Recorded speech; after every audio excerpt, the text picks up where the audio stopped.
18조 예수 그리스도의 성육신은 111차를 참고해 주시기 바랍니다.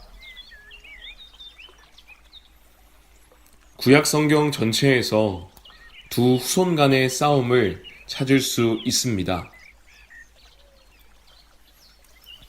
이 부분을 염두에 두고 구약 성경을 읽다 보면 그러므로 우리는 하나님께서 조상들과 맺으신 그 약속을 성취하셨다고 고백하게 됩니다. 이것이 교회가 부르는 승전가입니다.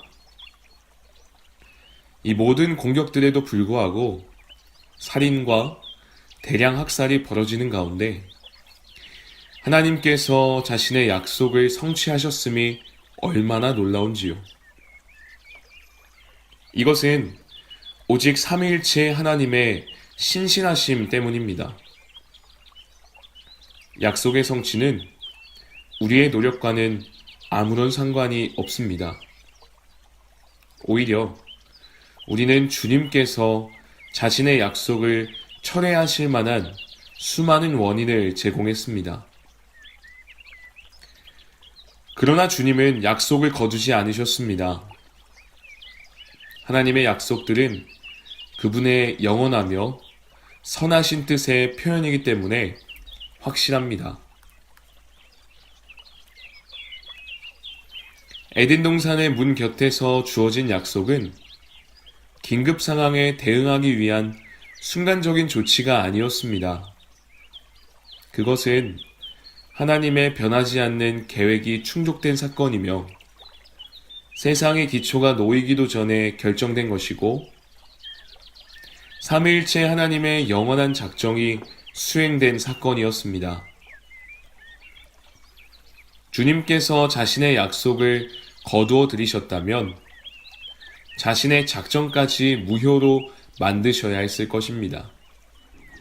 그러나 그러한 일은 불가능합니다. 뿐만 아니라 하나님의 약속은 그분의 진실성과 연관됩니다. 하나님은 자신의 말씀에 신실하신 분이시고 자신의 약속하신 바를 행하시는 믿을 만한 분이시기 때문에 자신의 약속을 철회하실 수 없으십니다. 구약의 열조들은 이 말씀, 최초에 하나님께서 친히 주셨고 그 후 선지자들을 통해 주셨던 말씀에 의존했습니다. 아브라함은 이 약속을 믿었고 이 믿음은 그를 먼 땅으로 이끌었습니다. 그러나 그의 모험은 이 땅의 지분에 초점을 두고 시작된 것이 아니었습니다. 그는 하늘에 있는 도성을 사모했습니다. 아브라함은 멀리서 그곳을 바라보고서는 하나님의 약속을 붙들었습니다. 그리고 약속을 붙듦으로써 아브라함은 그리스도를 붙들었습니다. 이 예언된 약속의 말씀을 통해 사람들이 새로운 생명으로 부름받았고 죄인들이 거듭났으며 구약 교회가 세워졌습니다. 말씀이신 그리스도를 설교하는 가운데 선포된 동일한 약속의 말씀이 신약 교회를 세웠습니다. 이 일은 아브라함 시대로부터 따지면 4,000년 동안이나 계속되어 왔습니다. 오늘날과 마찬가지로 성령 하나님께서는 하나님의 약속의 말씀을 구약의 성도들에게 적용시키셨습니다. 분명히 그들은 의심의 공격과 싸워야 했습니다. 시편을 통해 하나님께 부르짖고 있는 그들의 호소를 들어보십시오. 하나님께서는 그들에게 자신을 신실하시고 언약을 지키시는 분으로 증명하셨고 그들은 우리가 오늘날 경험하듯이 이 진리를 경험했습니다. 그러므로 우리는 당당하게 여호와의 진리는 영원히 서고 그분의 언약의 끈은 절대로 끊어지지 않는다고 노래할 수 있습니다.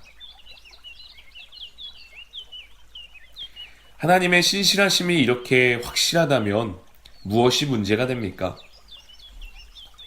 우리가 의심해야 할 것은 우리 자신의 반응입니다. 하나님의 약속에 대해 듣기만 했습니까?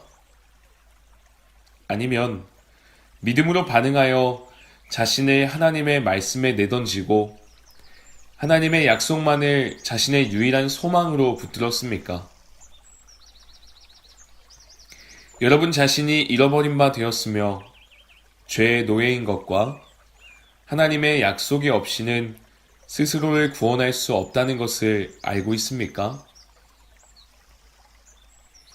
약속된 말씀 자체이신 그리스도 안에서만 우리의 유일한 소망이 있습니다. 이 소망은 확실한 소망입니다.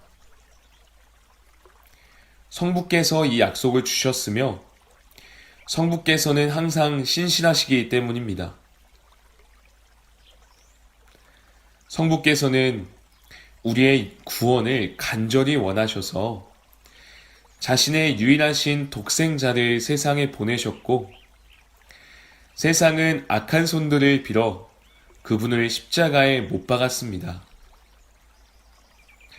이는 그분께서 회심하지 않은 택자들의 마음 안에 그분의 사랑을 부어주시기를 오늘날에도 여전히 원하고 계심을 뜻합니다. 만일 이 사랑을 모르신다면 하나님께 구하십시오. 그리고 그분께서 얼마나 신실하신지를 보십시오.